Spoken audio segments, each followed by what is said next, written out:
e você só vê árvore, pássaros e peixe pulando. Então, fala que não tem criança aqui, né? Não tem criança. Aí, de repente, numa curva do rio, tem umas 4, 5 casinhas assim, o barco ele para, né? Solta uma prancha assim, a gente sai para não cair no barro ali, para sair. E geralmente, cada família tem 8 filhos, 5 filhos, 10 filhos. Eu cheguei a encontrar famílias com 21 filhos. E as irmãs lá... Não, porque eles casam cedo. Uma moça com 25 anos já é vó, 26. É uma coisa impressionante, você não tem noção. Tem tanta criança que tem criança que não tem nome. O pai não tem repertório mais para dar nome. Não, a gente diz assim, ó, então põe o nome aí, Rebeca, né? Esther, Raquel, Timóteo, Tito, já dando nome. O missionário que já estava há vários anos lá, o Francisco, muitos tinham o nome dele, Francisquinho, qual não? Francisco. Eu estava dizendo para a turma lá no Campo Redondo, que eu fui lá 2 vezes. Fui uma vez em 94, depois voltei em 96. Quando eu voltei em 96, já tinha lugar que tinha Gilberto. As pessoas dão nome em homenagem. Bom, o que eu quero contar é o seguinte: você sai do barco, cada família tem tantos filhos, que você tem 4 casas, tem 40, 50 crianças. Só quando você está saindo, as crianças observam que você está saindo, todo mundo sai correndo e se esconde no mato. Eles têm medo. Eles pensam que é o homem da vacina que chegou. Aí, até você conseguir reunir a turma de volta, aí eles vêm envergonhados, a gente vai cantando, né? Eu na Bíblia creio, creio que de Deus ela é revelação. Você mostra os cartazes, né? Deus mandou o sol brilhar, cair a chuva, abrir a flor. Você vai cantando, e a meninada, eles vão fazendo assim, vão ficando, daqui a pouco, aí todo mundo cantando, Deus é bom para mim, Deus é bom, vão cantando, aí você conta a história, e sempre nesses projetos a gente levava um rádio, que vinha, a gente trazia cada vez 3.000 rádios que eram movidos a energia solar. É um rádiozinho que você levanta assim, ele pega a luz do sol e abastece, não precisa de pilha nem eletricidade. E a rádio é um detalhe, já vinha pré-sintonizado. Nós tínhamos um rádio amarelinho, que era pré-sintonizado da Transmundial, e outro, a vermelhinho, na rádio A Voz dos Andes. São 2 rádios que, se a pessoa fosse ouvir, só ia ouvir programa bíblico, não tem outra programação. São rádios só de programas evangélicos, bíblicos, estudos bíblicos, então você deixava com as famílias no radinho. Bom, depois de toda aquela coisa, a gente está saindo, aí você está saindo, entrando no barco de volta, 3, 4 crianças segurando assim na sua calça, né? E o pai na beira do barranco. Pode levar. Pode levar. Nossa. Agora, o meu filho tinha 11 anos, e a gente tinha vários barcos, né? E esse barco que o prefeito de Mâncio Lima, no Acre, nos deu, a gente subiu o Rio Azul, a gente foi onde começa a região amazônica, você sobe uma montanha, você vê lá do alto, você descortina como é que começa a região amazônica. É uma coisa impressionante, aquela região ali. A Petrobras fez um furo lá para procurar petróleo, e até hoje aquilo jorra água assim, a gente pulava naquele buraco. Ainda bem que a água estava sempre... Porque se aqui parasse a água daqui a pouco, você ia lá para o fundo do... Né? Mas aí... E a gente lá... O meu filho tinha 11 anos. E só para você saber, a gente nadava nos rios, né? E na primeira vez que a gente nadou várias vezes. Uma noite a gente estava na beira de um lugar mais povoado, e você passa a lanterna assim, você vê aquele monte de olhinho de jacaré, assim, né? Poxa, a gente nadou nesse rio aqui, né? Mas o que eu quero dizer é o seguinte: com 11 anos, depois que nós voltamos para casa, o meu filho, ele entrava assim na casa, na sala, ele acendia a luz. Pai, olha aqui tem luz, acendia a luz. Ele ia no banheiro, na cozinha. Pai, olha, tem água na torneira, que tem água na torneira. Porque ele aprendeu a valorizar coisas que ele nunca tinha imaginado, que tem gente que vive sem ter essas condições. É uma bênção extraordinária. Vou aproveitar e fazer propaganda de um livro aqui. Eu trouxe um livro, eu trouxe pouca coisa ali, não vou nem mostrar aqui, mas tem um livro chamado Lições do Kilimanjaro. Esse pregador, Dan Brewster, um missiólogo que esteve conosco algumas vezes no Brasil, falando em congressos da APEC. Ele faleceu logo depois da Covid, agora recentemente, E esse livro foi um meu irmão que traduziu, ele foi intérprete dele, que ele falava em inglês, ele morou na África, morou na Malásia há muito tempo, e ele escalou a maior montanha da África, que é o Kilimanjaro, com seu filho de 8 anos. Foram várias semanas escalando. É isso aqui. Muito obrigado. Lições do Kilimanjaro. Aprendizados de um pai e seu filho numa aventura ao topo da África. O que levaria um pai levar o seu filho de 8 anos para subir aquela montanha? Todo pai, eu estou falando pai com P maiúsculo. Hoje tem um problema, muitos meninos estão ficando meio afeminados. Nós temos que ver homens, nós temos que formar uma geração de homens que realmente sejam homens de caráter, de valor. E ele aqui, nessa aventura, porque ele escreve, o Dan Brewster, o Brian é o filho dele, que tinha 8 anos, agora já é uma pessoa adulta, já é casado, inclusive. Então, o Dan escreve, e o filho conta como é que era da perspectiva dele experimentar aquilo que ele viveu com o pai dele, aprendendo a ter caráter, aprendendo a ter uma pessoa de honradez, e aprendendo especialmente princípios da palavra de Deus, do livro de Provérbios, etc. É um livro fantástico. Todo pai tinha que ler esse livro aqui. A gente, já mesmo na época do Dia dos Pais, a gente começa a divulgar isso aqui. Mas o fato é o seguinte, vale a pena a gente gastar tempo com os nossos filhos. Nós tivemos aqui, nesses dias aqui, nesse final de semana, ali em Campo Redondo, quantos irmãos que estavam lá conosco lá? Podem ficar de pé só, estavam conosco lá? Então, a gente estava lá falando sobre o A, E, I, O, U. Pode sentar, O, E, I, O, U, que é os segredos, 5 segredos, pensando nas letras A, E, I, O, U, cada letra dessa dá a palavra que você precisa aprender, não só intelectualmente, mas na prática, para você ganhar a nova geração para Cristo. Eu trouxe alguns livros, tiveram 90 inscrições lá, acho que sobraram uns 10 aí, trouxe alguém depois se interessar, o livro também eu trouxe esse livro. Ao longo desse tempo que eu tenho servido ao Senhor, eu servi em várias frentes na PEC, todos os departamentos. Eu comecei a trabalhar na PEC, enquanto fazia seminário, eu era office boy, fazia pacote, lavava banheiro, passava coisas do mimeófilo. Na época não tinha internet, né? Fazendo aquelas coisas lá, levando coisa para o correio, fazendo pacotes, levando para as livrarias, Casa da Bíblia, a Junta Batista, lá, a Joerp, essas coisas assim. E fui crescendo, fui indo, fazendo treinamento, curso, e comecei trabalhando nas escolas, e depois envolvimento com acampamentos, e depois do Rio de Janeiro, projeto com programa de rádio, a gente montava uma Kombi grande com toldos, que a gente chegava num lugar assim, abria o toldo, evangelizando as crianças, de favela em favela, passamos, onde hoje é a linha vermelha, quem conhece o Rio de Janeiro, não tinha, a gente andava por aquelas favelas ali, evangelizando, uma coisa assim, sempre assim, trabalho da madrugada, evangelizando crianças da madrugada, na boca do lixo,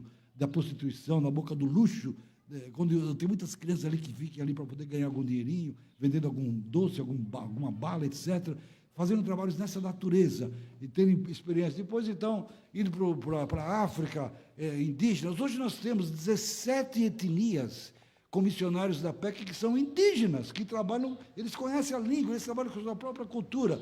Temos, por exemplo, o Gerson Baniwa, o nome dele é Gerson, ele está lá na Boca do Cachorro, no Amazonas, aquela ponta onde tem divisa com a Colômbia. Você só pode chegar até São Gabriel da Cachoeira, que é um município na beira do Rio Negro. Dali para frente, a FUNAI não deixa ninguém entrar.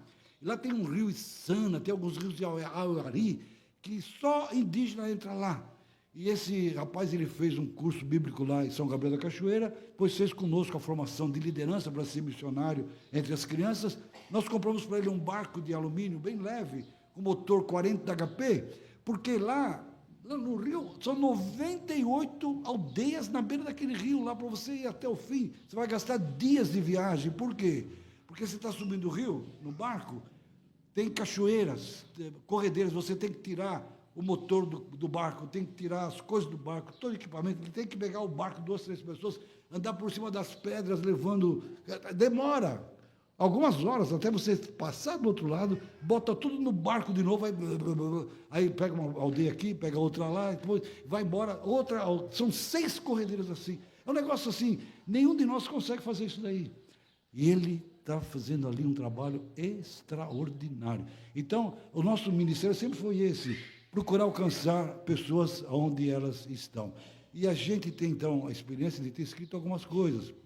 O primeiro livro que a gente escreveu sobre isso é Os Ataques do Inimigo às Crianças, porque o diabo odeia crianças. Então, a gente escreveu um livro sobre isso, a gente fez muitas palestras sobre esse assunto. Depois temos um outro livro, A Verdade de Deus e a Nova Geração. A batalha pela mente da criança numa sociedade corrompida. Como é que nós podemos passar a verdade de Deus, né, para a nova geração? O livro sobre excelência, a excelência na educação, a excelência familiar, a excelência religiosa dentro da igreja, a excelência teológica, a excelência na sociedade, mas só pode haver excelência com as crianças na igreja, teologicamente falando, na nossa vida familiar, se a gente tiver excelência pessoal. Então, o livro trata desse assunto, de a gente primeiro trabalhar o nosso próprio coração, para a gente ser, nós temos que ser pessoas excelentes. Jesus disse, né, sendo de vós perfeitos, como é perfeito o vosso Pai Celestial, é um desafio muito grande. E a gente não alcança essa excelência, a gente acaba tendo que dizer como Paulo, né, irmãos, eu não alcancei, mas uma coisa eu faço, esquecendo-me das coisas que ficam para trás, eu prossigo para o alvo. Então, escrevi também histórias, lições, muito obrigado, várias coisas assim, e gosto de escrever poesia, né? Eu me identifiquei muito com o pastor Só, a gente, se pudesse, ficava a madrugada toda conversando sobre poesia, coisa, eu gosto demais. Aliás, nos livros que eu estou agora revisando, fazendo nova edição, eu estou colocando sempre algum poema junto, então vale a pena. E eu queria só dizer para os irmãos o seguinte: Igreja Batista Fundamentalista, na cidade de Santa Cruz, na beira da pista, sempre pregando Cristo Jesus, que ao ouvir a palavra, você jamais resista. E se você conhece e segue a Jesus, nunca jamais desista. Amém? E tem mais uma. Igreja Batista Fundamentalista, na cidade de Santa Cruz, na beira da pista, continue firmes na rocha, buscando vidas para Deus e obtendo vitórias nesta conquista. Aí, aproveitar a branda. Estou imitando o pastor Soares aqui. Mas é uma alegria estar com vocês aqui. Eu trouxe pouquinha coisa, gente, na exposição tinha outras lições, eu não trouxe, só para... Eu nem ia trazer, mas o pastor disse, não, leva lá. Não. Então, acho que ele falou com o pastor, então... outra coisa que eu queria que vocês saibam, eu não recebo um centavo de livro nenhum. Eu não tenho, nunca, vários livros, tem edições da PEC, já 4, 5, 6 edições, lições, eu abri mão desse direito, eu não quero. Então, qualquer coisa é para obra missionária, para o serviço, eu não vem nada para o meu bolso, então eu posso vender sem problema nenhum, tá bom? Só para vocês saberem. Esse livro aqui é dele, Poemas da Jornada de um Peregrino, a Caminho da Pátria Celestial, né? Sonetos para o século XXI. Dá uma palavra sobre o valor da poesia na Bíblia, né? Para a divulgação da obra de Deus, né? Do Evangelho. Aqui só vou ler, vou recitar esse aqui, ó. Desejo, ó Senhor, chegar de ti mais perto. Dá-me um coração sincero, bem aberto. Um coração que não seja dividido e onde não haja nada que seja escondido. Dá-me a fé bem firme e inabalável, pois para vencer na luta ela é indispensável. Dá-me a certeza de que estás sempre ao meu lado e seguirei avante não desanimado. Dá-me, ó Deus, manter bem limpa a consciência de toda culpa e da vil concupiscência. O corpo todo com água pura bem lavado, estar no sangue de Jesus purificado. Ser peregrino que este mundo atravessa, guardando firme a fé que crê nas suas promessas. Esse é o estilo. E você tem aqui, na verdade, são, acho que 200 e tantos sonetos, e eles estão divididos nas seguintes temáticas. São 12 temas.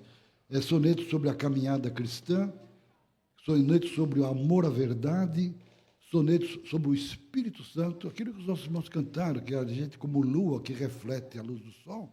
O Espírito Santo é um holofote que reflete a pessoa do Senhor Jesus Cristo. O Evangelho, confiança, sobre oração, sobre santificação, sonetos sobre adoração e louvor, consagração, vitória, sempre em Cristo. E a última parte é no ocaso da vida. E às vezes faço as contas, né? A gente depois que chega... Você está com 70 também, né? Está chegando 70, né? Aí você faz a conta, 365 vezes 70, aí você vê, nossa, quantos dias eu já vivi, né? E você vê cada dia vivido, Deus é sempre fiel e maravilhoso. Então, os últimos poemas aqui refletem mais essa questão do ocaso da vida, né? Bênçãos na velhice, né? E o problema é que tem muita terra para ser conquistada. Estava dizendo com o nosso irmão lá da polícia militar, né? A gente fica velho e você vê que tem tanta coisa para ser conquistada. Eu fico inconformado, irmãos, de ver poucas crianças nas igrejas hoje. Poucas crianças. E a gente, às vezes, só se preocupa muito com os nossos próprios filhos, com as crianças da igreja. A maioria das crianças de Santa Cruz não tem o privilégio de ter um lar cristão. É o campo missionário. A gente pensa em missões na África, no meio dos índios, no fim do mundo. A gente esquece da obra missionária Jerusalém. Irmãos, cada um aqui poderia ser um missionário, alcançar uma criança. Alcança uma criança. Coloca na sua mente, vou alcançar uma criança para Jesus. A gente vai multiplicar o número de crianças aqui. Então eu estou assim, enquanto eu estiver com vida, eu não vou parar. Eu poderia estar dormindo na rede lá, tomando suco, ficando em casa, mas eu não posso. Tem muita terra para ser conquistada ainda. Então, irmãos, e Deus tem muita coisa para ser feita através da igreja, que fica na beira da pista. Aqui, a Igreja Batista Fundamentalista de Santa Cruz. Deus abençoe os irmãos. Obrigado pela oportunidade de estar aqui, viu, pastor? Deus abençoe. Irmãos, no interlúdio, tinha alguém é sua essa água? Quer não? Água? Ok. Eu não cheguei perto, não.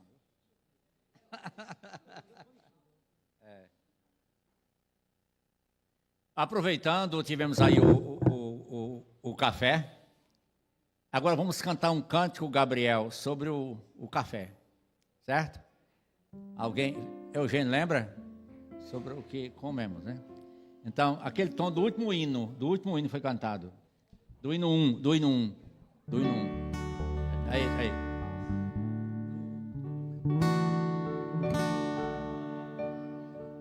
Baixa um tom somente, um tom. Certo. Do pão dos céus me nutrirei, da fonte eterna beberei. E quem beber, nos diz Jesus, jamais de sede sofrerá.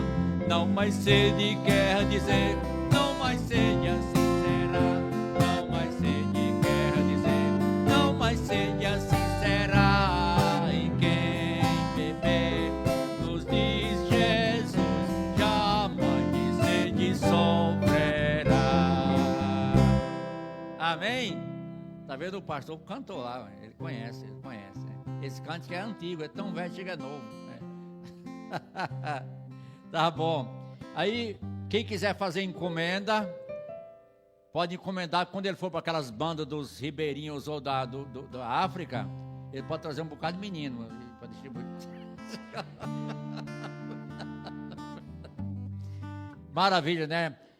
Quantas crianças precisam de Jesus, e os pais também precisam e nem sabem, né? Nem sabem. Eu contei aqui, pastor Gilberto, sobre o nosso neto, quanto ele fica, como ele é sincero e leva a sério essa área. Leva a sério e diz, eu quero ser um pastor, pregador da palavra de verdade, né? Eu quero ser. E ele ora, na hora da comida, quando o pai manda orar, ele ora que Deus nunca deixou de existir de ser um pastor. Aí, a mãe estava lá e ele chegou assim perto da mesa, era 5 anos, né? 5 anos. Chegou perto da mãe e disse, a menina, a outra próxima dela, 3 aninhos, agora está com 4, mas era 3 aninhos, disse, eu acho que Isa não orou sinceramente, não foi verdadeira não a decisão dela, aí, porque ela estava dando trabalho, aí quer dizer, como é verdadeiro o quê? Aí ele contou, não, é porque Isa estava arengando, estava dando trabalho, eu cheguei para ela e disse, Isa, você já recebeu a Jesus como seu Salvador no seu para limpar seu coração? Ela disse, não. Aí, você sabe que seu coração está muito sujo. Deus não quer isso. Se a pessoa morrer com o coração sujo, vai para o inferno. Você precisa abrir o coração para Jesus e pedir para Ele se arrepender do seu pecado e pedir para Ele salvar você, tirar essa sujeira e você ser limpo por dentro. Aí ela foi escutando, como é mesmo? Aí ela foi explicando, aí ela orou com ele, aceitando Jesus. 5 aninhos ele. Agora está evangelizando a mais nova. Tem 1 ano. E quando eu fui lá com Filomena, meu primo, que tinha 75 anos, fez decisão. Estava doente, à beira da morte. Aí eu deixei eles lá, fui a Minas Gerais visitar a família em Belo Horizonte, no interior de Minas. De um dia para outro, eu fiz 3 dias para esse trajeto, uma noite. E lá teve 2 decisões na praça pública. E tive contato com várias pessoas, já de idade também. E eu contando isso, e ele escutando assim, pertinho, ficou olhando assim. Aí disse, isso é muito forte. Levando a sério, né? Levando a sério. Isso é muito forte, muito forte. Então, meus irmãos, depois dessa viagem que eu fui lá em Minas Gerais, pastor, morreu tanta gente já. Inclusive esse meu primo que morreu. Esse que estava com 75 anos, ele faleceu. Então as crianças entendem, né, pastor? As crianças podem ser salvas, as crianças podem ser missionários em casa mesmo, né? Missionários em casa mesmo.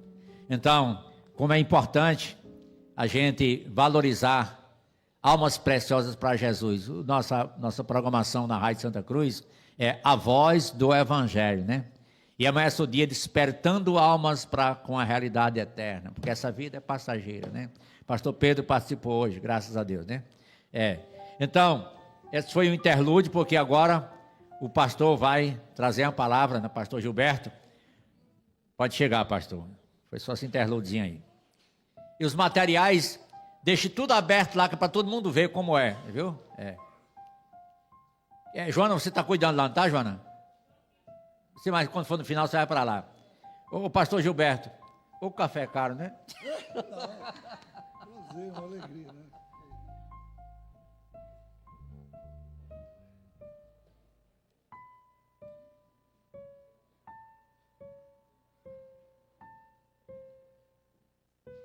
Antes de fazer a leitura da palavra do Senhor, eu queria só mencionar que a PEC, que é a Aliança Pro Evangelização das Crianças, opa, não sei se tem que subir um pouquinho aqui.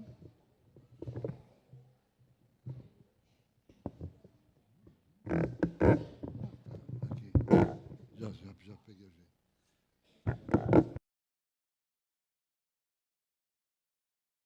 Completa este ano 85 anos de existência aqui no Brasil. E haverá o 28º Congresso Nacional, que desde 1979 ele tem sido realizado, às vezes a cada 2 anos, 3 anos. E este ano vai ser no dia 3 a 6 de dezembro, a primeira semana de dezembro, no final deste ano. E o local desta realização é a cidade de Águas de Lindóia. É uma cidade do interior de São Paulo muito procurada para turistas, porque tem águas minerais, né? E vai ser no Hotel Monte Real, um hotel imenso lá, na Águas de Lindóia. E o tema é esse: a criança, a igreja e a missão. Nós temos aqui os devocionais, os preletores, são várias plenárias, vários temas, eu não vou ler aqui, depois eu vou deixar com o pastor, se alguém tiver interesse de ver, quem sabe a igreja aqui de Santa Cruz possa investir para pelo menos ir um casal lá, se preparar, pegar todo esse conteúdo, as apostilas, o material, com o objetivo de receber essas informações, os desafios, e depois passar para a igreja. É um lugar muito bom. Lá tem vários efeitos. A Fiel faz eventos ali, faz eventos lá. Então aqui tem. Vou deixar com os irmãos, se quiserem se inscrever, né, para poder participar nesse congresso. Eu queria convidar os irmãos para a leitura da palavra de Deus na primeira carta de Pedro, o apóstolo Pedro.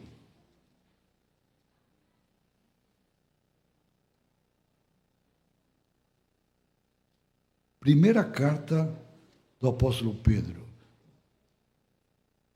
Antes de fazer a leitura, só que os irmãos lembrassem de uma coisa que é importante.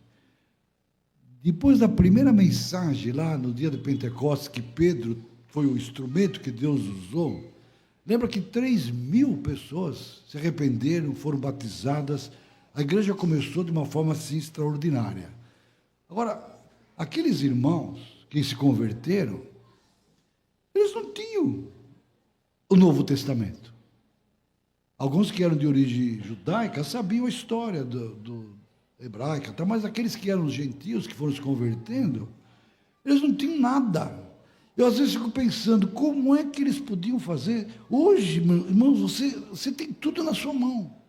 Toda a fé que uma vez por todas foi entregue para nós, a doutrina dos apóstolos, tudo que a gente precisa saber está aqui na palavra de Deus, mas eles não tinham nada disso. Eu fico imaginando, e eles tinham firmeza, o que eles falavam? Que Cristo morreu pelos nossos pecados, Ele foi sepultado, Ele ressuscitou, e que Ele foi constituído por Deus juiz dos vivos e dos mortos, que as pessoas tinham que se arrepender. Eles não tinham muita coisa para falar, aquilo que eles sabiam. Eu fico imaginando, por exemplo, imagina, se você se coloca no lugar deles, de repente chega uma carta de Pedro. O pessoal...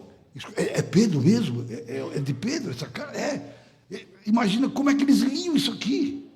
Eles não tinham outra coisa. Pedro, quando escreve a segunda carta, um pouco mais adiante, quando você vê a história quanto que as cartas... Por exemplo, Tiago foi o primeiro livro escrito do Novo Testamento. O Marcos foi o primeiro evangelho. O Mateus e Lucas, de uma certa forma, algumas coisas viram em Marcos. Marcos, inclusive, ele era influenciado por Pedro, né? E na segunda carta, Pedro já vai dizer, olha, vocês tinham como salvação a longanimidade de Deus, como o nosso amado irmão Paulo escreveu. Né?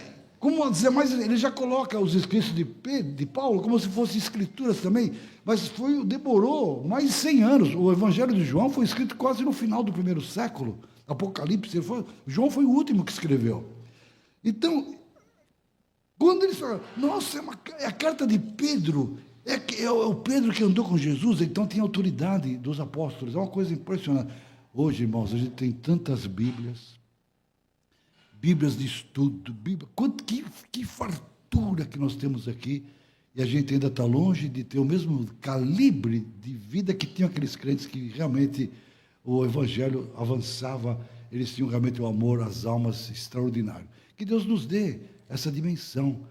E ao ler aqui, se coloque no lugar, né, se você está recebendo uma carta de alguém que realmente andou com Jesus. Olha só o que ele diz, vamos então nos colocar de pé no capítulo 2, Pedro, capítulo 2, eu quero ler apenas do verso 18 até o 25. Servos, sejam obedientes ao Senhor de vocês com todo o temor. E não somente se ele for bom e cordial, mas também se for mau. Porque isto é agradável a Deus, que alguém suporte tristezas, sofrendo injustamente, por motivo de sua consciência para com Deus. Pois que glória há, se, pecando e sendo castigados por isso, vocês o suportam com paciência? Se, entretanto, quando praticam o bem, vocês são igualmente afligidos e o suportam com paciência, isto é agradável a Deus. Porque para isso mesmo vocês foram chamados, pois também Cristo sofreu no lugar de vocês, deixando exemplo para que vocês sigam os seus passos. Ele não cometeu pecado, nem foi encontrado engano em sua boca. Pois ele, quando insultado, não revidava com insultos, quando maltratado, não fazia ameaças, mas se entregava àquele que julga retamente, carregando ele mesmo em seu corpo sobre o madeiro os nossos pecados, para que nós, mortos para os pecados, vivamos para a justiça. Pelas feridas dele, vocês foram sarados. Por quê?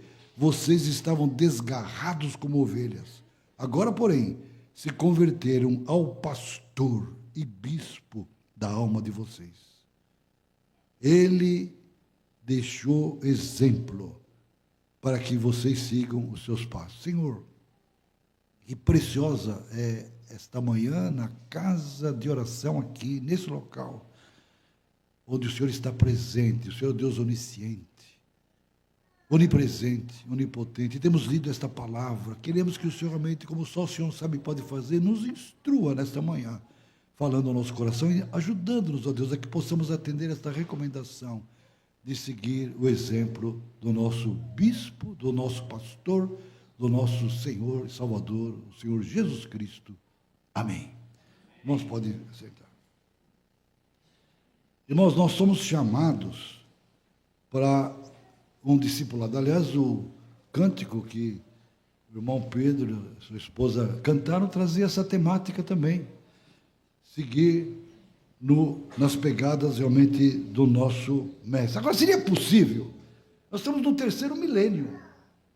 Inclusive, entrou o ano 2000, já estamos em 2026. Parecia que passou muito rápido. Né? Passou de um milênio para o outro, um século, uma coisa muito... Será que é possível, nesta época, essa época de uma tecnologia tremenda na área da comunicação, nessa área realmente das viagens interplanetárias, né? Essa viagem, essa época realmente de tanto avanço científico, da inteligência artificial, como que alguém pode seguir as pegadas de Jesus Cristo? O que significa isso? Essa expressão, seguir os passos, significa você pisar na mesma ir no mesmo caminho, é seguir realmente na mesma direção, é seguir exatamente igual, é seguir de perto, não é de longe, é seguir de perto. Na verdade, você está indo da maneira realmente que precisa ser feita. É uma trilha. E Jesus sempre, quando a gente lê os evangelhos, ele sempre convocou as pessoas para que o seguissem. Segue-me. Aliás, você, segue-me, vem, segue-me. Olha, por exemplo, você veja só, irmãos, Pedro e André, eles estavam lançando as redes. Jesus passou, vem, segue-me. Irmãos, eles não falaram, deixa eu ver o que eu vou fazer, eu tenho que vender a rede, eu tenho que vender o barco, eu tenho que fazer isso. Eles deixaram tudo e seguiram, é impressionante. Mais adiante, você vai ler, estava ali João e Tiago. Eles não estavam lançando a rede, eles estavam consertando as redes. E aí Jesus falou, segue-me. Deixaram tudo, o barco, deixaram tudo abandonado, deixaram o pai ali, que era também o Zebedeu envolvido com a pesca, deixaram tudo. Mateus, que era o coletor de impostos ali, vem e segue-me. É impressionante, nós vamos perceber realmente essa questão. Aliás, Jesus lhes disse a Pedro e Tiago, venham comigo e eu os farei pescadores de gente. Isso está em Mateus 4, versículos 19 e 22. E eles deixaram imediatamente as redes e o seguiram. Um pouco mais adiante, Jesus viu outros 2 irmãos, Tiago, filho de Zebedeu, e João, irmão dele. Eles estavam no barco na companhia do seu pai, consertando as redes. Jesus os chamou, e eles, no mesmo instante, deixaram o barco do seu pai e seguiram. Simplesmente, a gente fala, peraí, nós estamos no século XXI, o que tem a ver isso com aquela época? Mas é isso que Jesus está fazendo. Vem e segue-me. Vir atrás dele, andar nas suas pegadas. Você vai ver que esse ato de seguir a Cristo é uma coisa realmente... Jesus disse até o seguinte, se alguém quiser vir após mim, negue-se a si mesmo, tome a sua cruz e siga-me. Você vê, você lembra de Pedro? Inclusive ele disse para Jesus, né, no final da vida, não, mesmo que todos te neguem, eu vou contigo até a morte, né? Eu vou até o fim e tal. Mas lá no jardim de Getsemane, ele chegou a pegar a espada e cortar a orelha de um soldado mau e tal. Mas a gente lê lá que eles prenderam a Jesus e o levaram à casa de Caifás, o sumo sacerdote, onde estavam se reunidos ali os escribas e os anciãos. Isso é Mateus capítulo 26, versos 57 e 58. Eles estavam reunidos ali e Pedro... O Mateus escreve assim, Pedro o seguia de longe. Eu não estava seguindo de perto. Eu acho que muitas vezes nós temos que observar, eu estou seguindo Jesus de perto ou de longe? Ou de longe? E ele então assentou-se entre os servos ali para ver como é que aquilo ia terminar. Jesus sendo interrogado, etc. e tal, parará. Eis o problema nosso, muitas vezes, de seguir a Cristo de longe. O texto diz que Jesus deixou exemplo para seguirmos em seus passos. E mesmo após a sua ressurreição, irmãos, o último capítulo de João, capítulo 21, era a terceira vez que Jesus aparecia ressurreto e aparece ali para os discípulos que tinham saído para pescar. E depois de fazer uma pesca, porque ele disse, lançar a rede, né? E pegaram 153 grandes peixes, não tinham pegado nada a noite toda. Pedro havia negado 3 vezes a Jesus, voltou à sua antiga profissão, com outros discípulos, estão ali assentados. Aí Jesus, então, tem aquele momento que come com eles ali, e pergunta para Pedro, tu me amas, tu me amas, tu me amas? E ele então acaba dizendo, sim, eu te amo. Jesus falou, pastorei as minhas ovelhas, apacenta. Vamos dizer assim, Pedro foi restaurado novamente. E aí o texto de João termina assim, João 21, versículos 18 a 22, diz exatamente estas palavras: em verdade lhe digo que quando era mais moço, você se cingia e andava por onde você realmente queria. Mas você vai chegar numa idade que vão levar você pela mão.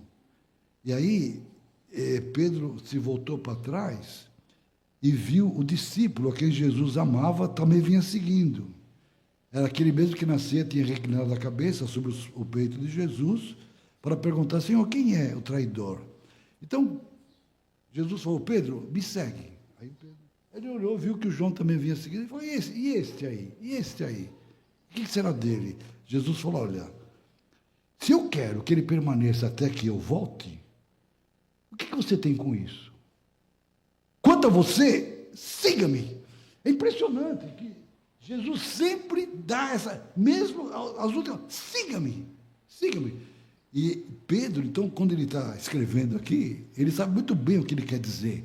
Seguir os passos de Jesus. Nós somos chamados para seguir não de longe, seguir de perto, andar nas mesmas palavras. Inclusive ele diz assim, Cristo é o exemplo.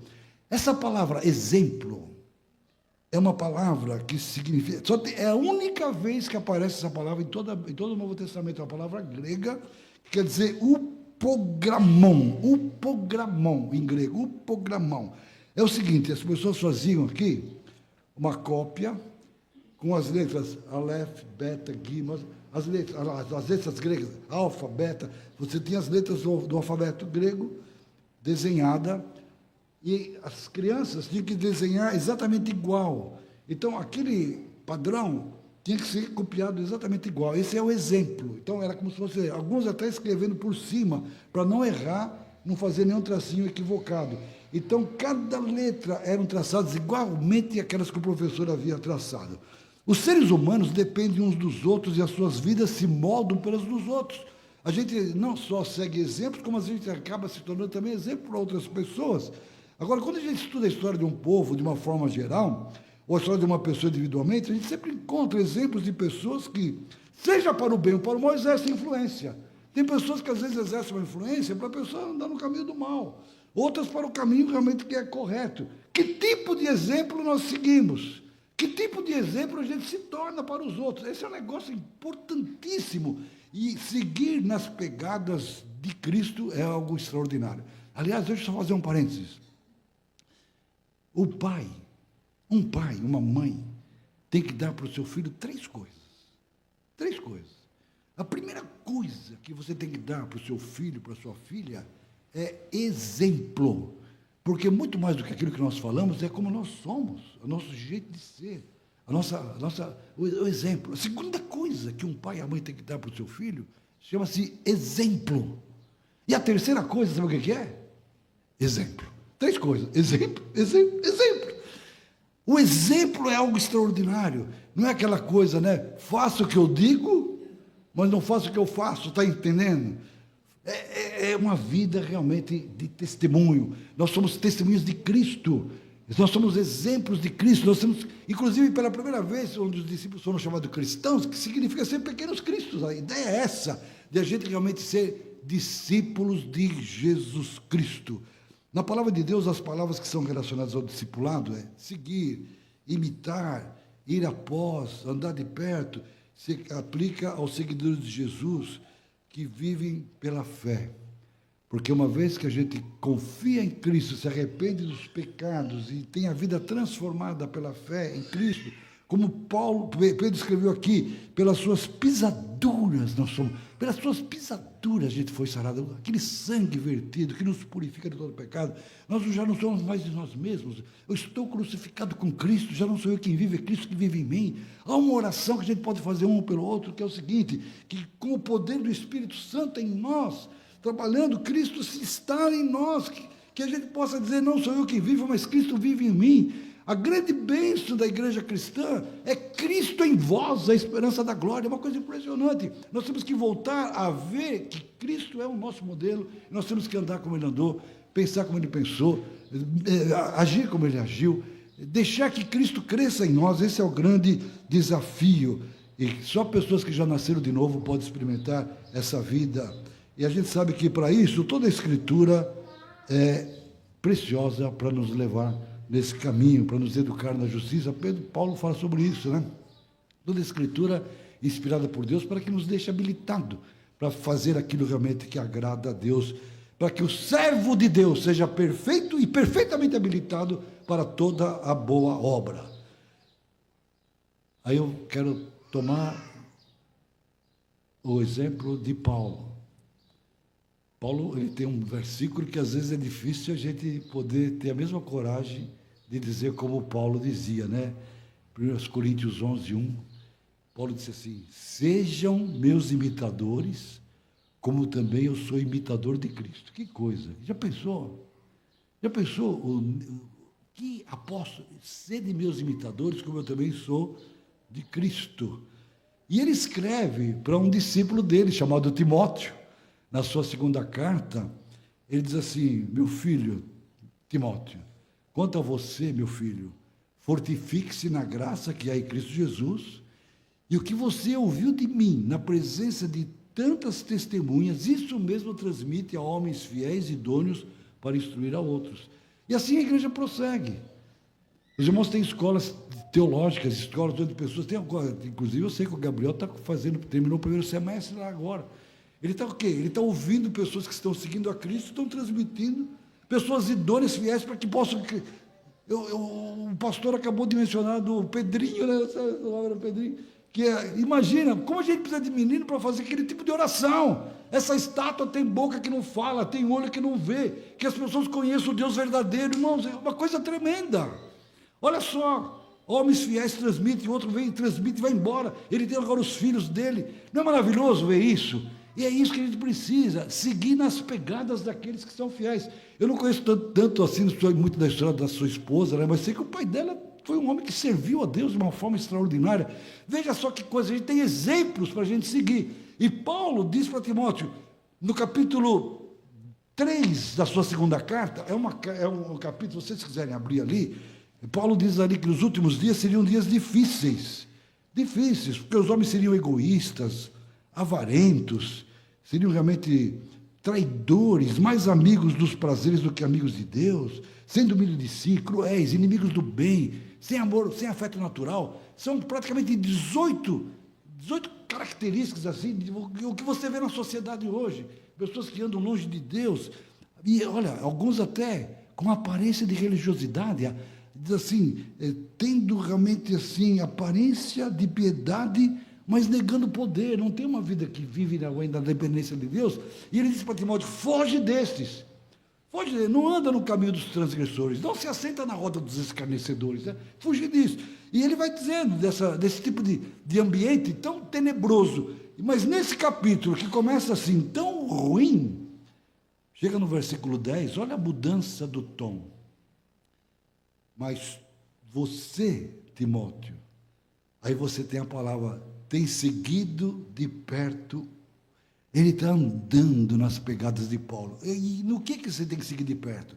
O ensino, a conduta, o propósito, a fé, na paciência, no amor, na perseverança, e ele vai incluir também nas perseguições, porque ser cristão e andar nas pegadas de Cristo, aliás, Paulo mesmo vai dizer logo em seguida aqui no capítulo, no versículo 12, todo aquele que quiser viver piedosamente em Cristo Jesus, sofrerá perseguição. Irmãos, não é fácil. É você ir contra a maré. Você vai contra, todo mundo está indo nessa linha para cá, e você está indo na direção contrária, porque você está seguindo as pegadas de Cristo. Não vos conformeis com este mundo, irmãos. Rogo-vos pelas misericórdias de Deus que apresenteis os vossos corpos em sacrifício vivo. Apresentar o corpo é o seguinte, o que é? A minha mão é de Jesus, o meu pé, eu não vou andar em lugar, eu não vou fazer nada que desonre ao Senhor. Eu não quero ouvir bobagem. Eu não me conformo uma pessoa sentar no sofá da sua casa e ficar assistindo essas séries da Netflix aí, onde só tem imoralidade, violência, uma coisa ruim, que, sabe? Não enche. Aliás, Paulo aos Filipenses diz assim, aquilo que é bom, que é justo, que é amável, que é de boa fama, que seja de louvor, e seja isso que ocupe a nossa mente. Então eu estou consagrando meu ouvido, eu não quero ouvir bobagem, a minha língua para falar aquilo que edifica, os meus olhos, eu não quero olhar na direção errada, é o corpo. Dá-me, filho meu, teu coração, entrega ao Senhor. É isso que a gente precisa ver, andar como Jesus andou, uma vida realmente de consagração. Como é que eu posso imitar? O programos aqui, o nosso programos, a gente tem que seguir, é Jesus. Ele deixou exemplo para seguirmos os seus passos. O tempo vai caminhando, eu quero só tomar algumas coisinhas assim, em relação a o que a gente pode imitar de Jesus. Aliás, Efésios, Paulo diz assim, sede imitadores de Deus, como filhos amados. Efésios 5, versículos 1 e 2. Vivam em amor, como também Cristo nos amou e se entregou a si mesmo por nós como oferta e sacrifício de aroma agradável a Deus. Será que eu estou familiarizado com o pensamento de Jesus? Será que eu estou familiarizado com os sentimentos de Cristo, com a vontade dEle? Então, vou pegar coisinhas bem rápido aqui, porque a gente bem... O pastor pode falar, eu vou ficar aqui até meia-noite, né? Mas tem que falar um pouquinho para você, pelo menos 5 coisas eu queria que os irmãos fixassem. Por exemplo, que exemplo eu vejo em Jesus? Ele tinha um propósito definido. Vamos dizer, hoje se fala muito de você ter foco, né? Você tem que ter foco. Jesus, ele tinha um foco, ele tinha um pensamento definido, ele tinha algo realmente... E a pergunta é essa, qual é o seu foco? Talvez alguém diga assim, o meu foco é ter uma casa própria. O meu foco é ter realmente um bom carro, uma conta bancária. O meu foco é ter um nome, ter uma posição. O meu foco é ter, quem sabe, comprar um terreno na praia. Eu não sei que foco, o meu foco é casar. O meu foco agora é casar. O meu foco agora é terminar esse curso que eu estou fazendo. O problema de ter foco, nada contra, não estou dizendo que isso não... Nada contra, são coisas necessárias, não estou contra. Mas o problema é o seguinte, geralmente o nosso foco é mais voltado para as coisas terrenas. Um foco de uma coisa passageira, uma coisa temporária, uma coisa que é vazia. Porque esses dias que alguém me disse assim, olha... O Elon Musk agora é o primeiro trilionário. Ele alcançou, é o homem mais rico do mundo, ele tem 1 trilhão. Falei, nossa, como é que ele vai gastar 1 trilhão, né, até o fim da vida dele? Ele vai fazer o quê com 1 trilhão de... Então, mas você, tudo bem, você pode ter um foco, eu quero ser o presidente da República, eu quero ser governador do Rio Grande do Norte, eu quero ser o prefeito da cidade. Você pode ter qualquer... O problema não é o foco, o problema é que tipo de foco você tem. Eu quero dizer o seguinte, olha só, se o seu propósito, se o seu foco for ser igual a Jesus, é um foco que ultrapassa a barreira do tempo. É um foco eterno, é um foco que vai para a eternidade. E qual era o foco de Jesus? Alguém quer ler Marcos 10, 45? Marcos 10, 45. Marcos 10, 45. É interessante que nessa passagem, antes do irmão fazer a leitura, ou a irmã que abrir e ler, os próprios discípulos João e Tiago queriam ficar um à direita e outro à esquerda no reino de Deus. Marcos 10, versículo 45. Mas olha só que Jesus disse para ele, olha, vocês querem grandeza? E os outros 10 discípulos ficaram indignados, porque eles também queriam grandeza. Vocês sabem que os que são considerados governadores dos povos os dominam e que os seus maiorais exercem autoridade sobre eles, mas entre vocês não é assim. Pelo contrário, quem quiser tornar-se grande entre vocês, que se coloque a serviço dos outros, e quem quiser ser o primeiro entre vocês, que seja servo de todos. Irmão, pode ler o versículo 45, pode ler. Pois o próprio Filho do Homem não veio para ser servido, mas para servir e dar a sua vida em resgate por muitos.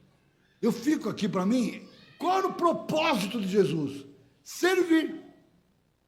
Não era ser servido. Esse é um ponto.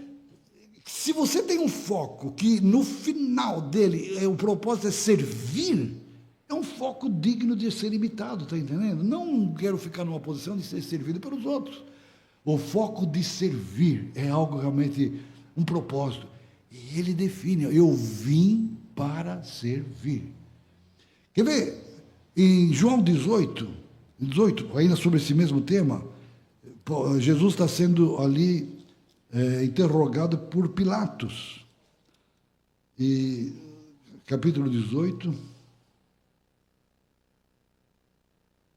e Pilatos diz assim, você é o rei dos judeus? Versículo 33. Pilatos entrou no pretório, chamou Jesus e perguntou, você é o rei dos judeus? Jesus respondeu, essa pergunta vem do Senhor mesmo, ou foram outros que lhe falaram a meu respeito? Aí Pilatos respondeu, por acaso eu sou judeu? A sua própria gente e os principais sacerdotes é que o entregaram a mim. O que foi que você fez? Jesus respondeu, o meu reino não é deste mundo. Se o meu reino fosse deste mundo, os meus ministros se empenhariam por mim para que eu não fosse entregue aos judeus, mas agora o meu reino não é daqui. Pilatos perguntou, então você é rei? Olha esse versículo 37. Jesus respondeu, o Senhor está dizendo que sou rei, ponto. Agora, a palavra de Jesus agora, eu para isso nasci e para isso vim ao mundo, a fim de dar testemunho da verdade. Todo aquele que é da verdade ouve a minha voz. Eu nasci e vim ao mundo para dar testemunho da verdade. Eu vim para servir. Eu vim para dar testemunho da verdade. Ele mesmo disse, eu sou o caminho, a verdade e a vida. E é curioso aqui, se você ler mais um pouquinho só. E o Pilatos, então, ele pergunta para Jesus, o que é a verdade?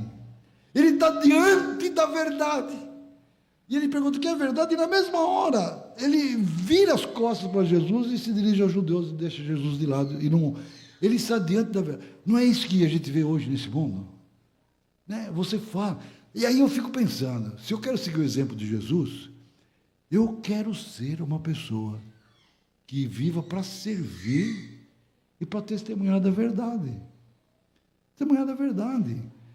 Realmente, vamos dizer assim, eu perguntei para alguns irmãos que estavam compartilhando, inclusive o irmão Gerson, quando trouxe até aqui, estava dizendo que aqui, quando tem a festa da padroeira da cidade, é que vira muita gente, vem de todo lado.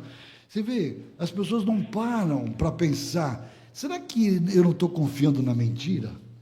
Né? Que desafio, eu fico pensando, sinceramente, o desafio dos irmãos aqui nesta localidade, e aliás, em qualquer cidade do Brasil, a maldição do nosso Brasil é ter em cada cidade uma padroeira. A gente vive um mundo da idolatria plena aqui na nossa cidade. E você ser alguém que dá testemunho da verdade é seguir os passos de Jesus, é o exemplo. Eu tenho foco. O meu negócio aqui na cidade é servir, o meu negócio aqui nessa cidade é falar da verdade. Testemunho da verdade. Eu quero ter esse foco. E mais uma coisa, se existe uma parte solene na Bíblia, que é, sim, maravilhosa, é os capítulos 13, 14, 15, 16 e 17 de João. Quando o Judas é identificado, ele vai embora, e Jesus, então, conversa com os seus... Aqueles capítulos, aquilo é sublime, é uma coisa... Jesus no cenáculo, né? Ele fala que ele enviaria o Espírito Santo, etc. E tem a oração, essa oração de Jesus, é uma coisa assim impressionante. Aliás, o final do 16, antes da oração, ele diz assim, que no mundo a gente passa por aflições, mas que a gente tenha bom ânimo, porque ele venceu o mundo, né? E olha na oração que, depois de dizer estas coisas, versículo, capítulo 17, Jesus levantou os olhos, imagina Jesus ali, logo em seguida ele vai ser morto. As últimas palavras dele ali, enquanto aqui, humanamente falando, está conosco, ele levanta os olhos para os céus. Pai, é chegada a hora, glorifica o teu Filho, para que o Filho glorifique a ti, assim como lhe deste autoridade sobre toda a humanidade, a fim de que ele conceda a vida eterna a todos os que lhe deste. E a vida eterna é esta, que conheço a ti, o único Deus verdadeiro, e a Jesus Cristo a quem enviaste. Agora presta atenção no versículo 4. Foco, propósito, veio para servir, testemunha da verdade, eu te glorifiquei na terra, realizando a obra que me deste para fazer. Cada um de nós tem uma obra para realizar. E nosso trabalho deve ser para trazer glória para Ele. A Bíblia diz assim, quer comais, né, o exercício da mão que o pastor falou, né, quer comais, né, quer bebais, ou façais outra coisa qualquer, trabalhe, assista um jogo de futebol, faça qualquer atividade humana, faça para a glória de Deus. Que desafio é esse? Ensine o seu filho para a glória de Deus. Aprenda a tocar um instrumento para a glória de Deus. Escreva uma poesia para a glória de Deus. Transmita a mensagem para a glória de Deus. Faça um programa de rádio para a glória de Deus. Seja motorista de um Uber, de táxi, para a glória de Deus. Seja um profissional no comércio, o que for, o engenheiro, seja qual for, fazer tudo para a glória. Então, seguindo as pegadas, eu quero ser como Jesus. Jesus, ele queria servir. Jesus queria testemunhar da verdade. Jesus, ele queria fazer tudo para a glória de Deus. Há muitas coisas que a gente poderia tirar ainda nesse sentido aqui. Mas Pedro nos adverte nesta manhã, seguir as pegadas. Quer ver outra coisa? Vamos examinar Jesus. Você já reparou que Jesus vivia em comunhão constante com o Pai? Uma das coisas que mais impressionava os discípulos era a intimidade que ele tinha com o Pai. Ele estava sempre em oração, nas alegrias, nas tristezas, nos problemas, nas decisões. Você sempre vai encontrar, talvez a vida de oração de Jesus foi tão sublime, que os próprios discípulos disseram, Senhor, ensina-nos a orar. Eles nunca pediram para o Senhor, ensina-nos a pregar, ensina-nos a fazer milagres, não, mas ensina-nos a orar. E ele passava a noite em oração, em comunhão com o Pai. Quando os discípulos voltaram, depois que foram de dois em dois, fizeram sinais, até o diabo se submeteu a nós. Jesus disse, vocês têm que se alegrar, porque o nome de vocês está escrito no livro da vida. E lá diz que Jesus exultou no Espírito. É uma exultação de alegria. E ele diz, Pai, graças te dou, porque o Senhor revelasse essas coisas aos pequeninos. Escondeu dos sábios e entendidos, revelasse aos pequeninos. Talvez aqui, a gente está com os mais pequeninos. Os grandões não estão aqui. Os pequeninos que confiam nele. Alegria. Ele está naquele momento de grande alegria, ele ora. E na tristeza, talvez tristeza que nenhum de nós jamais vai experimentar, foi a que Jesus experimentou no jardim de Getsêmani.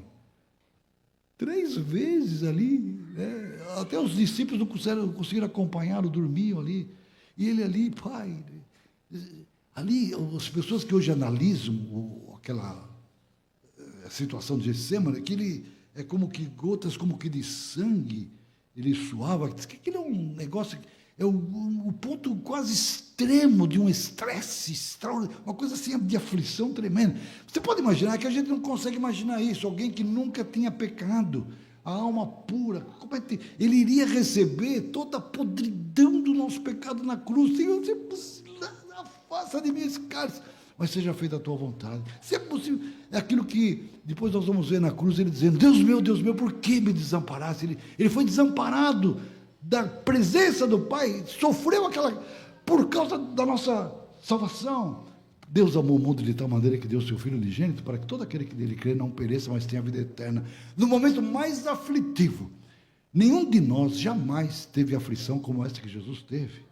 E não é na aflição que muitas vezes a gente encontra aquele gozo da presença do Senhor. Às vezes nas horas duras que a gente enfrenta, Ele é nosso modelo, seja na alegria, seja na dor e nas decisões.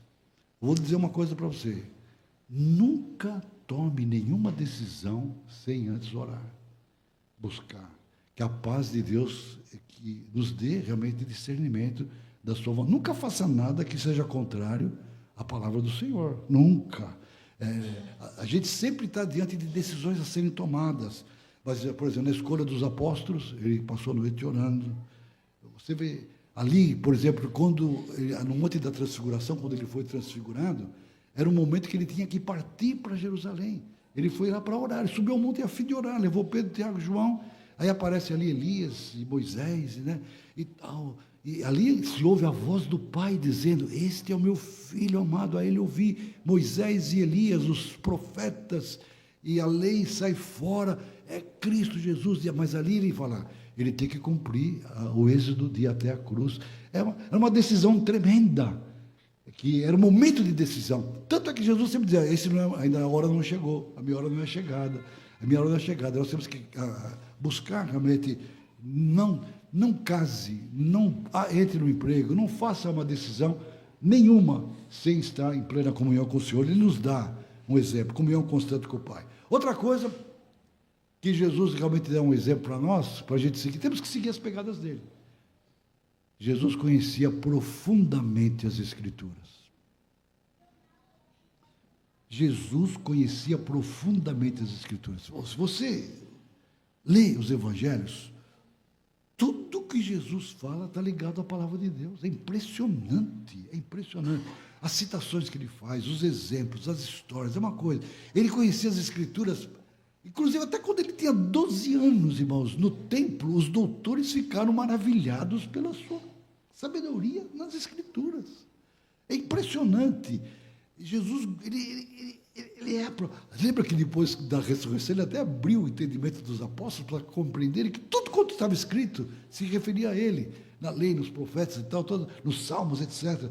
Ele conhecia, não só por fato de conhecer, mas para poder ensinar, para ensinar. Ele ensinava tudo que ele ensinou, seja para os apóstolos, seja para pessoas que ouviam na multidão, seja com os fariseus, com os saduceus, com as pessoas que vinham lá. Ele sempre usava e ele ensinava. Ele vivia, ele encarnava. Por exemplo, o leproso foi curado, ele falou, agora vai, e se apresenta ao sacerdote, faça como está determinado na lei. Ele obedeceu. O João Batista não queria batizá-lo, nós temos que cumprir toda a justiça. Ele entrou, ele fez, ele vivia. E talvez o maior exemplo que a gente pode tirar dele, como é que ele venceu o diabo nas tentações? Está escrito. Está escrito. Está escrito, né? Irmãos, guardei a tua palavra no meu coração para não pecar. Conversando um pouquinho com a irmã Raimunda, que tem memorizado vários versículos da Bíblia. É uma coisa, irmãos, memorizar as Escrituras é a melhor coisa que a gente pode fazer. Eu percebo que hoje estão esquecendo de levar os filhos a memorizar versículos. Eles precisam guardar a palavra de Deus. O Espírito Santo vai usar a palavra de Deus e ele venceu. Quais foram as tentações? Se tu és o Filho de Deus, transforma essas pedras em pães, né?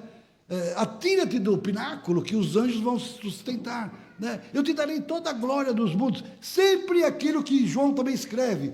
O que há no mundo? A concupiscência da carne, a concupiscência dos olhos, o desejo de ter coisas, o desejo de satisfação pessoal, a soberba da vida. Já pensou? Você se joga no pináculo do templo, a soberba, o diabo ataca sempre aí, para a gente querer ser alguém, a gente querer ter coisas, a gente poder ter satisfação nas coisas. E ele venceu, mas está escrito, está escrito, está escrito. Diz que foi Moody que escreveu na Bíblia dele assim, primeira página em branco: ou este livro me afasta do pecado, ou é o pecado que me afasta desse livro. Você está lendo a Bíblia, você está conhecendo as Escrituras, o estudo doutrinário, a participação. Quando a gente falou de viver em comunhão constante com o Pai, reaviva aqui, na Igreja Batista Fundamentalista, na beira da pista, reaviva a reunião de oração. Participe da oração, participe da escola dominical, seguindo o exemplo de Jesus, comunhão com Deus, profundamente conhecedor das Escrituras, para poder ensinar, para poder viver a Bíblia, para poder vencer tentações. E Jesus também era submisso às leis da sociedade. É impressionante. Ele sempre obedeceu. Mesmo menino, lá no templo, por que você fez isso? Por que você fez isso conosco, seu filho? Tal. Vocês não sabiam que me convinha estar na casa de meu pai? E o texto diz que ele foi com os pais e era submisso a eles. Ele é o criador do universo. Jesus fez esse universo. São galáxias. Tudo isso aqui é dele. Só que aquele planetinha Terra, que é uma coisinha de nada, é uma gota d'água no meio das constelações que estão por aí. Quanta coisa, que variedade de frutas, de animais, uma coisa impressionante que tem no fundo do mar. Ele fez tudo isso, ele sustenta o universo pela palavra do seu poder, é uma coisa extraordinária. E ele obedeceu. Ele realmente pagou o imposto. O mestre não paga o imposto, vai lá, abre, tem um peixe, pega uma moeda, paga por ti e por mim. O discípulo, o mestre pagando o imposto, desaprovando violências. O Pedro pegou a espada, não é pela violência, não é?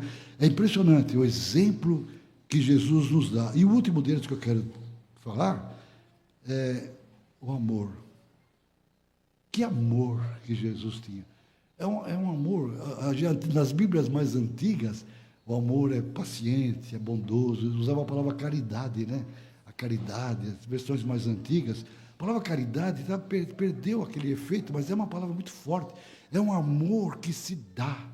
É um amor que é um amor de compaixão. Vendo as multidões, às vezes eu pergunto, será que eu acredito mesmo que existe inferno? Será que você acredita mesmo que o seu vizinho vai para o inferno? O seu tio, seu amigo vai para o inferno? A gente precisa, às vezes, perceber que as pessoas estão... Daqui a pouco vão ter que enfrentar o juízo de Deus. É uma coisa... A gente tem que ter compaixão das almas perdidas. A paixão pelas almas perdidas, irmãos, está faltando. O pastor falou um pouquinho sobre isso aqui, né? Como que as pessoas no passado faziam e tal. E hoje parece que a gente fica o mesmo tipo de crente mais acomodado. Mas Jesus tinha compaixão, vendo as multidões, compadeceu-se delas, porque eram como ovelhas sem pastor. Nós precisamos realmente ter compaixão das pessoas que estão perdidas. E ele não só tinha compaixão, mas ele supria necessidades. Ele abençoava, ele exercia a sua ação. E talvez a prova máxima da sua compaixão foi exatamente deixar ser traspassado. Eu posso trazer uma legião de anjos aqui, se eu quisesse. Ele foi até a morte, em morte de cruz, derramando o seu sangue por nós. Irmãos, o que eu vou fazer da minha vida? Quantos dias ainda vou viver? Quantos meses? O que me espera?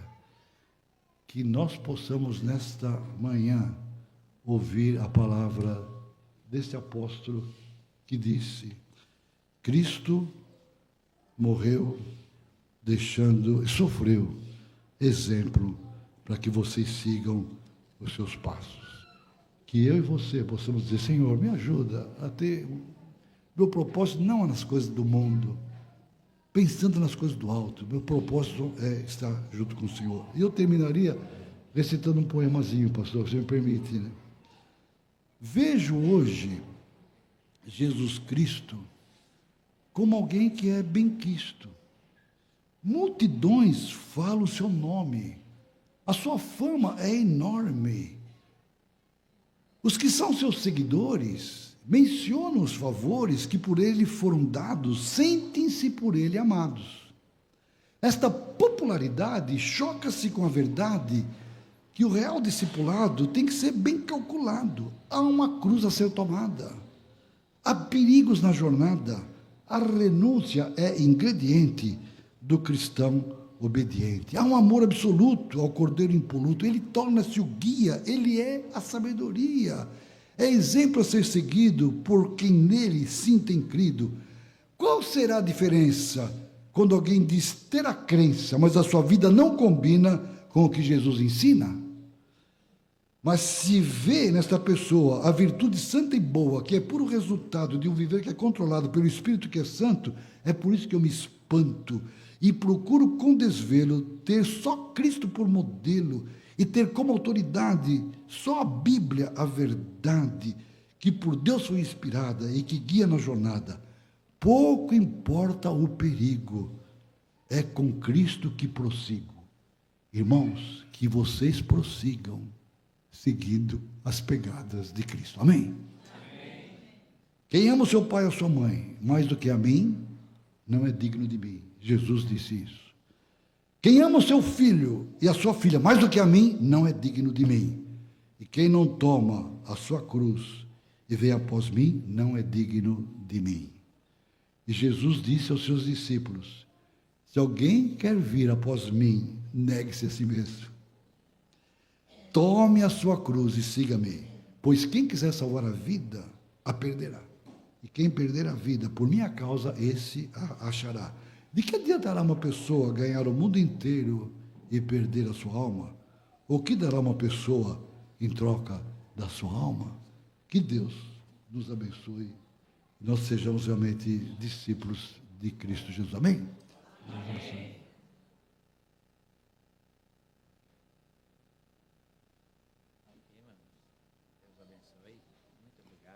Deixa esse por